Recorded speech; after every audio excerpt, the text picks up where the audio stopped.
फातिमा की रानी माँ, प्रभु यीशु की माँ, आसरा तू ही है माँ।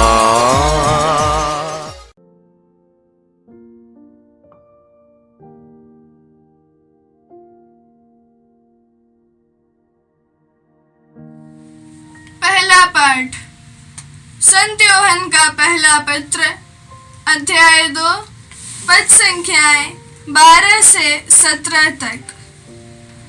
बच्चों, मैं तुम्हें इसलिए लिख रहा हूँ कि उनके नाम के कारण तुम्हारे पाप क्षमा किए गए हैं। पिताओं, मैं तुम्हें इसलिए लिख रहा हूँ कि तुम उसे जानते हो जो आदि काल से विद्यमान है। युवकों, मैं तुम्हें इसलिए लिख रहा हूँ कि तुमने दुष्ट पर विजय पाई है। बच्चों, मैं तुम्हें इसलिए लिख रहा हूँ कि तुम पिता को जानते हो। पिताओं, मैं तुम्हें इसलिए लिख रहा हूँ कि तुम उसे जानते हो जो आदि काल से विद्यमान है। युवकों, मैं तुम्हें इसलिए लिख रहा हूँ कि तुम शक्तिशाली हो। ईश्वर का वचन तुम में बना रहता है और तुमने दुष्ट पर विजय पाई है। तुम ना तो संसार को प्यार करो और ना संसार की वस्तुओं को। जो संसार को प्यार करता है उसमें पिता का प्रेम नहीं। संसार में जो शरीर की वासना, आंखों का लोभ और धन संपत्ति का आडंबर है, यह सब पिता से नहीं बल्कि संसार से आता है। संसार और उसकी वासना समाप्त हो रही है, किंतु जो ईश्वर की इच्छा पूरी करता है वह युग युगों तक बना रहता है। यह प्रभु की वाणी है। ईश्वर को धन्यवाद। भजन अनुवाक्य। स्वर्ग में आनंद हो और पृथ्वी पर उल्लास। स्वर्ग में आनंद हो और पृथ्वी पर उल्लास। पृथ्वी की सभी जातियों प्रभु की महिमा तथा शक्ति का बखान करो। उसके नाम की महिमा का गीत सुनाओ।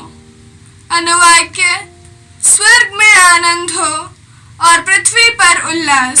स्वर्ग में आनंद हो और पृथ्वी पर उल्लास। चढ़ावा लेकर प्रभु के प्रांगण में प्रवेश करो। प्रभु के मंदिर में उसकी आराधना करो। समस्त पृथ्वी उसके सामने कांप उठे। अनुवाक्य। स्वर्ग में आनंद हो और पृथ्वी पर उल्लास। स्वर्ग में आनंद हो और पृथ्वी पर उल्लास।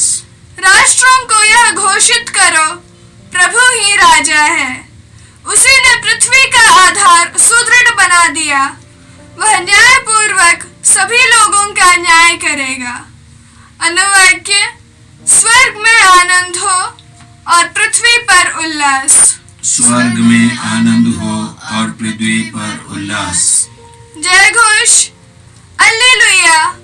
हम पर एक परम पावन दिवस का उदय हुआ है। राष्ट्रों, आकर प्रभु की आराधना करो, क्योंकि आज एक महती ज्योति पृथ्वी पर उतरी है। alleluia। प्रभु आप लोगों के साथ हो और आपकी आत्मा के साथ।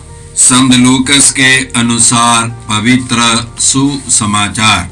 हे प्रभु, तेरी महिमा हो। अध्याय 2, पद संख्याएं 36 से 40 तक। अन्ना नामक एक नबिया थी जो असेर वंशी फानुएल की बेटी थी। वह बहुत बूढ़ी हो चली थी। वह विवाह के बाद केवल 7 बरस अपने पति के साथ रहकर विधवा हो गई थी और अब 84 बरस की थी। वह मंदिर से बाहर नहीं जाती थी और उपवास तथा प्रार्थना करते हुए रात दिन ईश्वर की उपासना में लगी रहती थी। वह उसी घड़ी आकर प्रभु की स्तुति करने लगी और जो लोग यरूशलेम की मुक्ति की प्रतीक्षा में थे वह उन सबों को उस बालक के विषय में बताया करती थी। प्रभु की संहिता के अनुसार सब कुछ पूरा करने के बाद वे गलीलिया अपनी नगरी नासरत लौट गए। वह बालक बढ़ता गया, उसमें बल तथा बुद्धि का विकास होता गया और उस पर ईश्वर का अनुग्रह बना रहा। यह प्रभु का सुसमाचार है। हे ख्रीस्त तेरी स्तुति हो। क्रिस में प्यारे भाई बहनों, आज का पहला पाठ संत योहन के पहले पत्र से है। वहां पर संत योहन कई वर्ग के लोगों को संबोधित करते हुए बोलते हैं, जैसे बच्चों को, युवकों को, पिताओं को सब संबोधित करते हुए बोलते हैं। ये ना केवल बच्चों के लिए है, ना केवल युवकों के लिए है, बल्कि हम सबों के लिए है।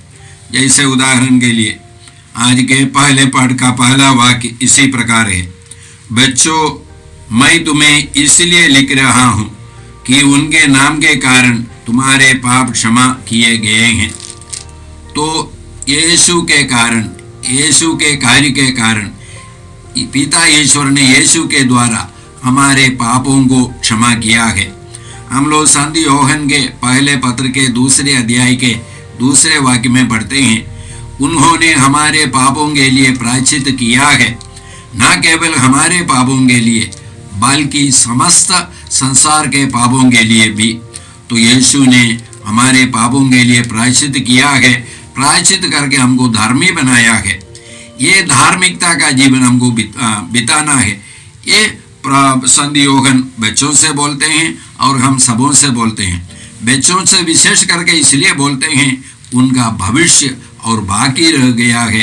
तो इसलिए अपने शुरुआत से ही, अपने बचपन से ही वे लोग एक पवित्रता का जीवन शुरू करें, प्रभु पर निर्भर रह करके, क्योंकि ईश्वर ने हमको यीशु मसीह में पवित्र बनाया है, धर्मी बनाया है, पाप मुक्त किया है। और उसके बाद युवकों के लिए, युवकों मैं तुम्हें इसलिए लिख रहा हूँ कि तुम शक्तिशाली हो, तुम्हें ईश्वर का वचन निवास करता है और तुमने दुष्ट पर विजय पाई है। तो यीशु के द्वारा हम सबों को दुष्ट पर, शैतान पर, बुराई पर विजय मिली है। यीशु ने हमको विजय दिलाया है। तो ये विजय कब हमको मिलेगा? जब ईश्वर का वचन हमारे अंदर निवास करते हैं। तो ईश्वर का वचन माने क्या है? ईश्वर का वचन माने ईश्वर है, यीशु है। तब यीशु हमारे अंदर निवास करते हैं, तब हम लोग दुष्ट पर विजय पाते हैं यीशु की कृपा से। तो हम लोग ये संत योहन के पहले पत्र के चौथा अध्याय के चौथा वाक्य में यही इसी प्रकार हम लोग पढ़ते हैं, जो आप में है वह उससे महान है जो संसार में है। जो आप लोगों में है, तुम लोगों में है, वह उससे महान है जो संसार में है। कौन है हमारे अंदर? यीशु हमारे अंदर है। तो जब यीशु हमारे अंदर है और क्रियाशील रीति से उपस्थित रहते हैं, तब हम लोग दुष्ट पर विजय प्राप्त कर पाएंगे और प्राप्त करते हैं। और यीशु ने हमारे लिए दुष्ट पर विजय प्रदान किया है। तो ये विशेष करके युवकों से क्यों बोलते हैं? क्योंकि उनको ज़्यादा प्रलोभनों का सामना करना पड़ रहा है, इसलिए योहन उनसे बताते हैं। और उसके बाद पिताओं से, पिताओं मैं तुम्हें इसलिए लिख रहा हूँ कि तुम उससे जानते हो जो आदि काल से विद्यमान हैं। तो ये पिता लोग, उनके विश्वास की यात्रा उन लोगों ने लंबी यात्रा की है, इसलिए उनका विश्वास दृढ़ हो गया है। इसलिए योहन बताते हैं, इसलिए मैं तुम लोगों को लिख रहा हूँ क्योंकि तुम्हारा विश्वास दृढ़ है और तुम उनको जानते हो जो आदि काल से विद्यमान है। वह कौन है? यीशु है। यीशु को तुम लोग जानते हो। तो ये तीनों प्रकार के लोग यीशु को जानते हैं, यीशु में विश्वास करते हैं और करके जीवन बिताना है। हर एक व्यक्ति को, हर एक वर्ग के स्तर के लोगों को अपने स्तर के अनुसार जीवन बिताना है। और उसके बाद यूहन्ना क्या बोलते हैं, तुम ना तो संसार को प्यार करो और ना संसार के वस्तुओं को। जो संसार को प्यार करता है उसमें ईश्वर का प्रेम नहीं है। तुम ना तो संसार को प्यार करो और संसार के वस्तुओं को। जो संसार को प्यार करता है उसमें ईश्वर का प्रेम नहीं है। तो ईश्वर का प्रेम माने क्या है? ईश्वर का प्रेम माने यीशु है। हम लोग संत यूहन्ना के सुसमाचार के 3 अध्याय का 16वां वाक्य बार बार हम लोगों ने सुना है, ईश्वर ने संसार को इतना प्यार किया। प्यार करने के बाद ईश्वर ने संसार को क्या किया, या संसार को क्या किया? उसने अपने एकलौते पुत्र को अर्पित कर दिया। तो माने ये एकलौते पुत्र है ईश्वर के प्रेम का प्रमाण। तो यदि हम लोग संसार के वस्तुओं को ईश्वर से ज्यादा प्यार करते हैं, ये एकलौता पुत्र यीशु हमारे हृदय में निवास नहीं करेंगे। और उसके बाद फिर यूहन्ना हम लोगों से कहते हैं, इस संसार में क्या है? संसार में शरीर की वासना, आंगों का लोभ, धन संपत्ति का घमंड, ये सब पिता से नहीं बल्कि संसार से आता है। संसार और उसकी वासना समाप्त हो रही है। जो ईश्वर की इच्छा पूरी करता है वह युग युगों तक बना रहता है।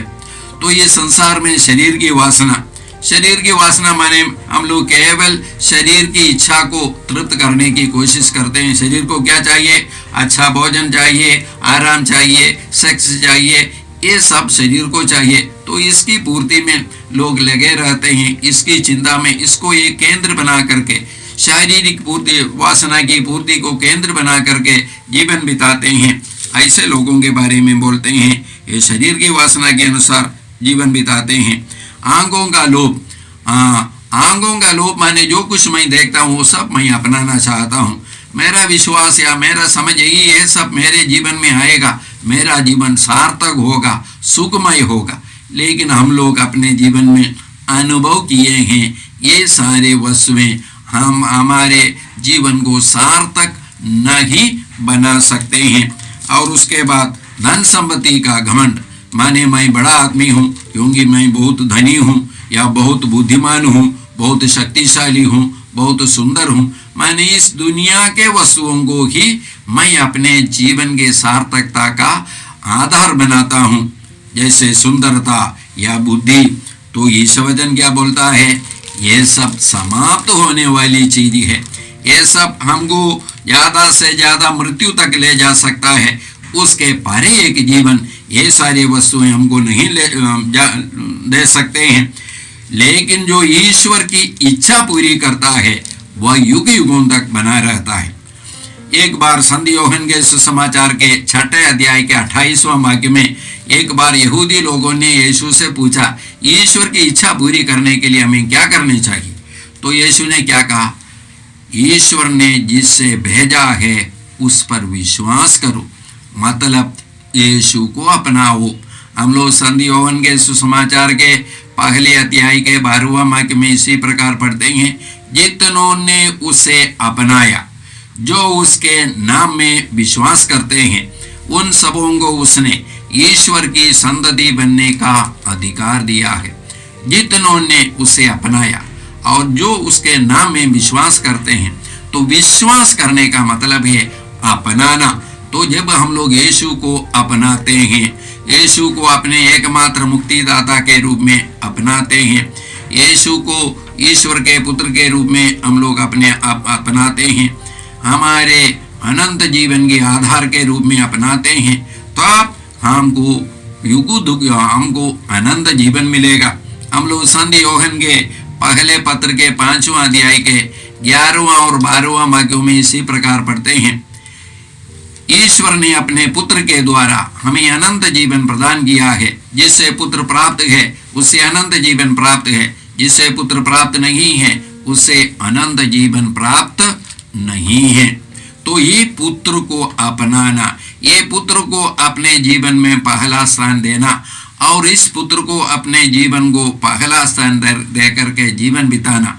यीशु को प्यार करने का मतलब क्या है? यीशु ने ही कहा, कि जो मुझे प्यार करता है वह मेरी शिक्षा पर चलेगा। यीशु की शिक्षा पर चलना है, यीशु के वचन के अनुसार चलना है। आज के सुसमाचार में हम लोगों ने अन्ना नामक एक नबिया के बारे में सुना। वह विधवा थी, 84 बरस की थी और मंदिर में प्रार्थना और उपवास में अपना जीवन बिताती थी। जब बालक यीशु को मंदिर में लाया गया, उसने यीशु को पहचान लिया। पवित्र आत्मा ने उसको यीशु को प्रकट कर दिया और उसने यीशु के बारे में बताना शुरू किया। यीशु आने वाले मुक्तिदाता है जिसके इंतजार में हम लोग थे। ये सब लोगों से उसने बताना शुरू किया। हम लोगों को भी अपने जीवन में अपने विश्वास के साक्षी बनना है, विश्वास को प्रकट करना है। यदि हमारा विश्वास हमारे भीतर ही रहता है, वो मरा हुआ विश्वास है। यदि हम लोग अपने विश्वास को अपने जीवन में उतारते नहीं, अपने आचरण में प्रकट नहीं करते हैं, अपने बोली द्वारा प्रकट नहीं करते हैं, हमारा विश्वास मरा हुआ विश्वास है। आज के सुसमाचार में यीशु के बारे में हम लोगों ने सुना, बालक यीशु के बारे में। बालक बढ़ता गया, उसमें बल तथा बुद्धि का विकास होता गया और उस पर ईश्वर का अनुग्रह बना रहा। तो 3 बातें, बल तथा बुद्धि का विकास होता गया और उस पर ईश्वर का अनुग्रह बना रहा। यदि हम लोग अपने परिवारों में देखेंगे, अपने बाल बच्चों के विषय में हम लोग शायद वो पहले 2 बात बता सकते हैं। बल में उनको विकास होता है, बुद्धि में उनका विकास होता है और उसमें विकास होने के लिए हम लोग तत्पर रहते हैं, हमारे बच्चे लोगों का विकास इसमें हो। लेकिन वो तीसरी बात में ईश्वर के अनुग्रह में बढ़ने के लिए और उसके लिए हम लोग तत्पर नहीं रहते हैं। यदि हम जो जिम्मेवार लोग, माता पिता हो, अन्य जिम्मेवार लोग, यदि हम लोग इस पर तत्पर नहीं रहते हैं, हमारे बच्चे ईश्वर के अनुग्रह में नहीं बढ़ेंगे। आज के पहले पाठ में हम लोगों ने सुना, तुम ना तो संसार को प्यार करो और संसार के वस्तुओं को। जो संसार को प्यार करता है उसमें ईश्वर का प्रेम नहीं है। तो ये ईश्वर का प्रेम क्या है? ईश्वर का प्रेम यीशु है। तो यदि यीशु मेरे अंदर क्रियाशील रीति से उपस्थित नहीं है तो मैं यीशु के साक्षी नहीं बन सकता हूँ। तो यीशु में मेरा विश्वास क्रिया दृढ़ नहीं है तो मैं ये विश्वास को दूसरों को नहीं बांट सकता हूँ। ये कैसे दृढ़ बनेगा? तो मुझे रोज रोज प्रार्थना करना है, मुझे रोज रोज वचन पढ़ना है, संस्कारों में भाग लेना है। यदि मैं व्यक्तिगत रीति से नहीं करता हूँ और अपनों को, यदि मैं माता या पिता हूँ, अपने बच्चों के लिए उसको प्रेरणा नहीं देता हूँ और उसको ये डिसिप्लिन, ये अनुशासन उनके जीवन में नहीं लाता हूँ, तो ईश्वर के अनुग्रह में वे लोग आगे नहीं बढ़ेंगे। आजकल बहुत सारे माता पिता हमारे पास आकर के प्रार्थना मांगते हैं, यही बता करके वे बदचलन होगे। क्यों बदचलन होगी? हम लोगों ने इस दुनिया के वस्तुओं को उनको दिया, ईश्वर को नहीं दिया, यीशु को नहीं दिया। ये डिसिप्लिन, ये अनुशासन हम लोगों ने अपने परिवार में नहीं लाया। इसलिए हम लोगों को, यदि वे लोग बिल्कुल इसके लिए मानता नहीं है, आप माता है, पिता है, अपने परिवार में बैठ करके आप रोज रोज प्रार्थना कीजिए, अपने बच्चों के लिए प्रार्थना कीजिए और जरूर उनके जीवन में बदलाव आएगा। लेकिन उसके लिए मुझे सबसे पहले यीशु को अपने जीवन का आधार और केंद्र बनाना है, प्रार्थना करना है, वचन पढ़ना है, संस्कारों में भाग लेना है।